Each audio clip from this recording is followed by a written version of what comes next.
Hey everybody, Dr. Steve Kraus here. Before you adjust a spine, you need to know what spine you're actually adjusting, because not all spines are built the same. It's like a fingerprint. Every body, every spine is unique. And if you don't image first, you're making assumptions about the structure, the stability, and the biomechanics, and increasing risk of harm for the patient because you don't know, as well as your failure to diagnose capabilities. Today we're going to walk through 3 statistically high and very common and impactful spinal health conditions that for some of us aren't as obvious to take a radiograph in advance because there's no red flags present in most of these cases, which is all more the reason to discard the inappropriate choose wisely recommendation for chiropractic physicians. So here's the 3 conditions we're going to talk about: sacralization of L5, transitional segments, vertebral compression fractures, and spondylolisthesis. I'm going to show you why missing any one of these on imaging can directly impact where you adjust, which segmental level, how you adjust, what technique and how much force, or whether you should be adjusting at all. And here's the real kicker. Some of you are under the false directive to not take radiographs unless the pain has been present for 6 weeks in the absence of trauma. All 3 of these common spinal conditions that we're covering today oftentimes have no recent trauma, and they don't have persistent back pain symptoms that have been lasting 6 weeks. Yet it's dangerous to be adjusting them. How do you know? So to be clear, choose wisely is not a guideline. Even according to the ACA website, here's what they said. Here's what choose wisely is not. Choose wisely lists are not guidelines. They're not clinical care mandates. They're not never lists or payer policies. And as clearly stated on the actual Choose Wisely website under the mission statement, they said choosing wisely recommendations should not be used to establish coverage decisions or exclusions. Rather, they are meant to spur conversation with patients about what's appropriate and necessary treatment, as each patient situation is unique. So in case you didn't know, some of you are stating that red flags are the only reason to take imaging, and then you reference this Choose Wisely document, which is a misnomer. It's not a guideline, and it's a grave error in the 3 conditions that we're about to discuss. And to add to this, even the ICA, the International Chiropractic Association, Palmer College, and a dozen state associations and other groups have stated, especially the technique groups, that they are in disagreement with this Choose Wisely recommendation. In my opinion, it's really for MRI or CT advanced imaging.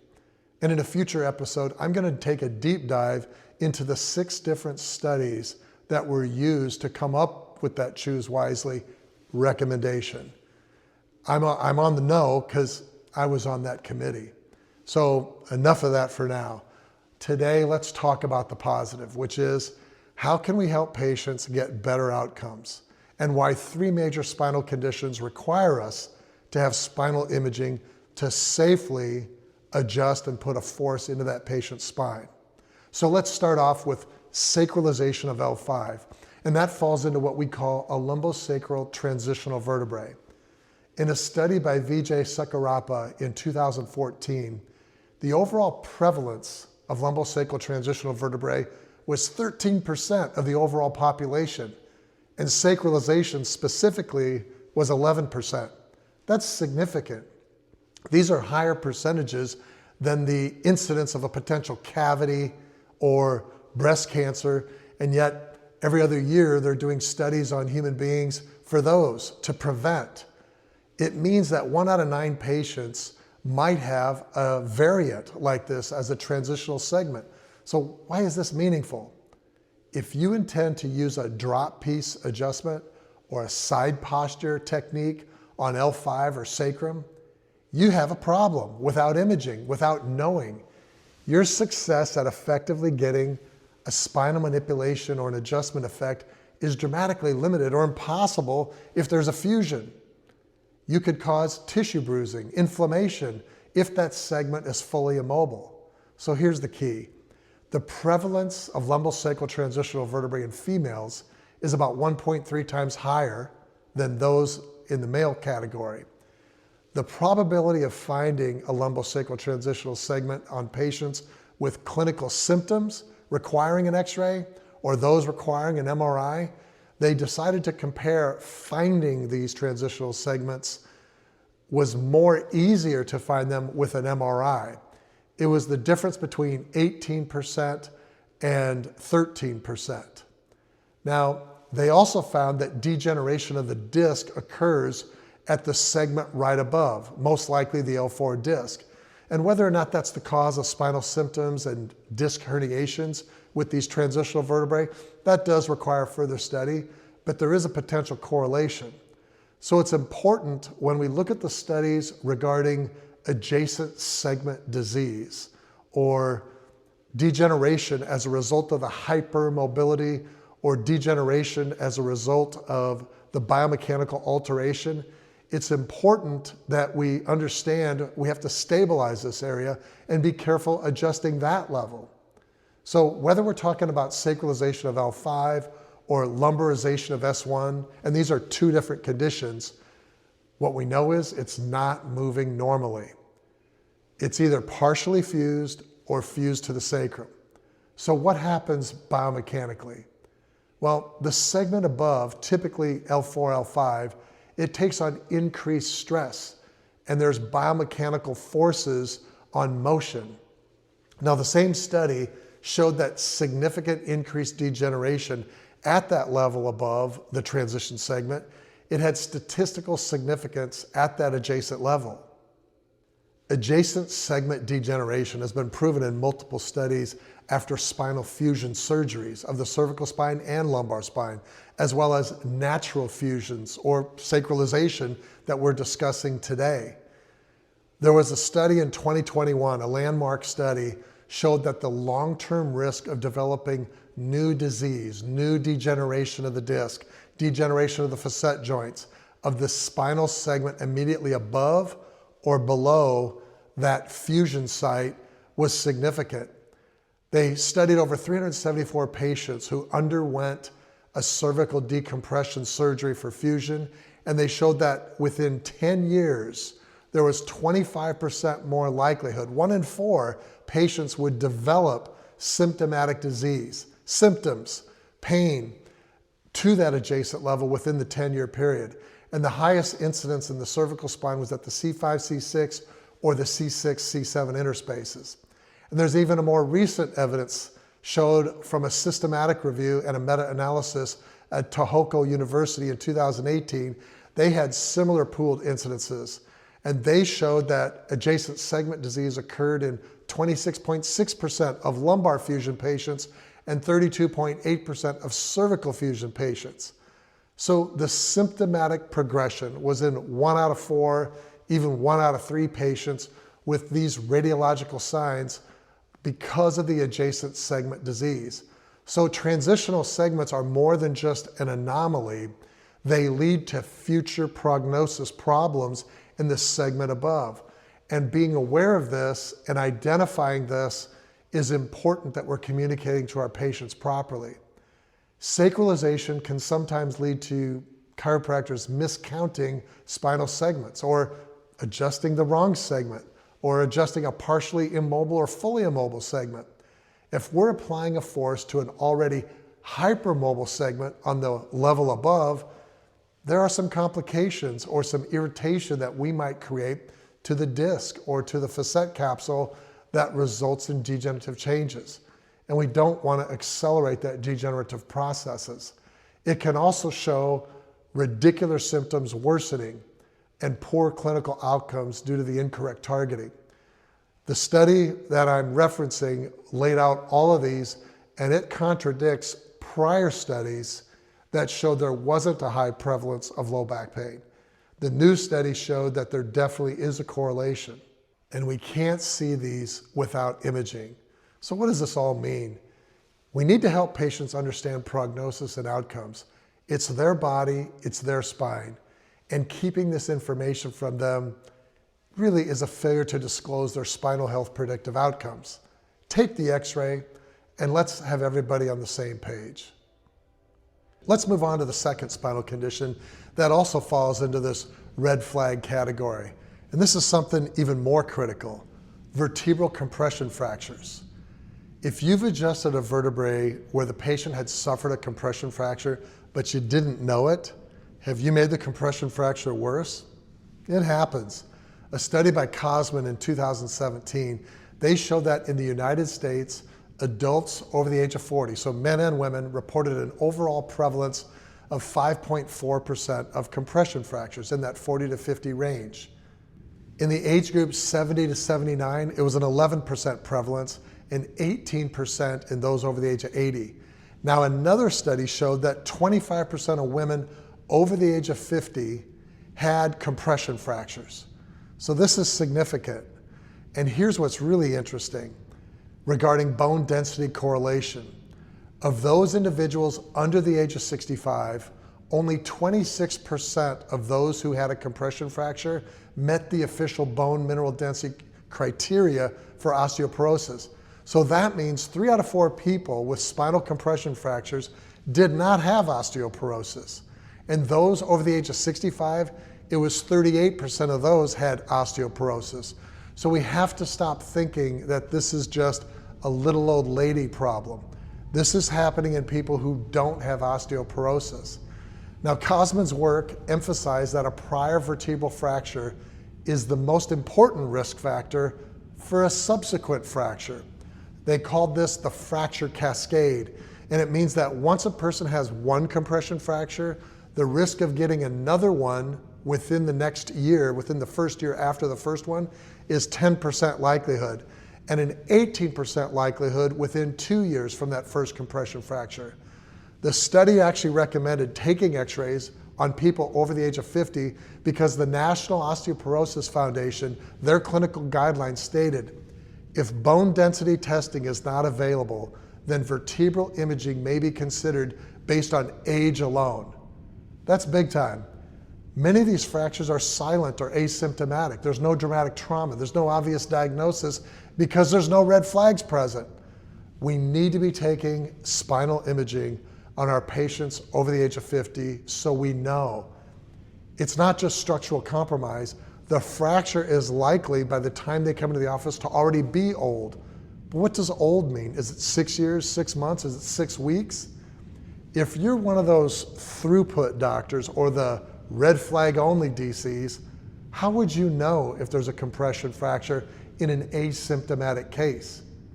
The compression fracture might be stable, but you're going to adjust it and you don't have imaging?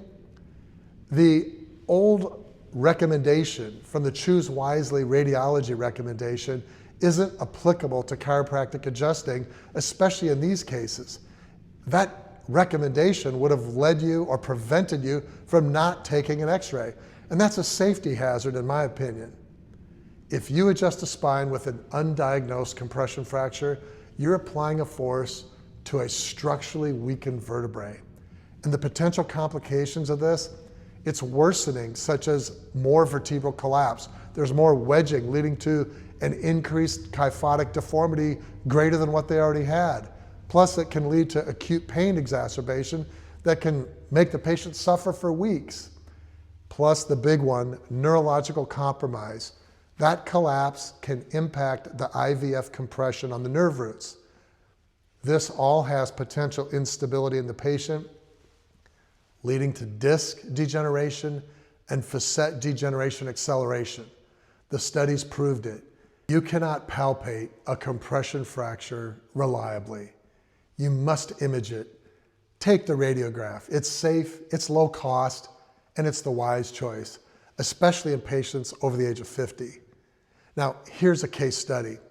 We have a patient who presented with no recollection of recent trauma, no immediate onset in their mind, in their history, but it was a 38-year-old male stating that he was riding a lawnmower and he went over a bump and jarred his back.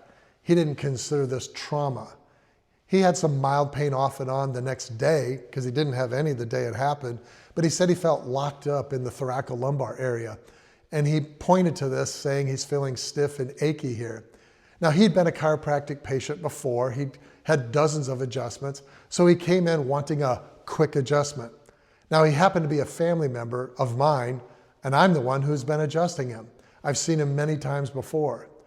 Something felt off, and I said, look, Bob, we need to take an x-ray. It's only going to take 3 minutes. And he resisted. He didn't want to do it. Lo and behold, a compression fracture of L1 was present. So we applied therapy for inflammation and pain relief, low force technique on 2 segments up and below to try to alleviate the tightness. On follow-up imaging 6 weeks later, we showed that the compression fracture was indeed stabilized. It had not collapsed further. So this is one example of, had we not taken the image and adjusted him there, we could have magnified that compression fracture since it had just occurred a few days beforehand. Let's move on to the third condition, spondylolisthesis. In a community-based study, Kalikman in 2009 found that there was an 11.5% prevalence of spondylolysis, which led to spondylolisthesis. Now, this was double the statistics of older previous estimates. Additionally, degenerative spondylolisthesis increases significantly with age, particularly after age 50. And the study showed that up to 8.4% of the general population had spondylolisthesis. But in another study, they showed that 25% of the elderly populations over the age of 65 had spondylolisthesis, and as high as 31% in elderly men over the age of 70. A 2025 study by Arita showed that lumbar spondylolisthesis was prevalent in 17.4% of the overall general population, with a slightly higher prevalence in women. Patients with lumbar spondylolisthesis had more low back pain compared to those who didn't have spondylolisthesis. That means 1 in 5 or 1 out of 6 people in the US have a spondylolisthesis over the age of 50. So what does this mean biomechanically?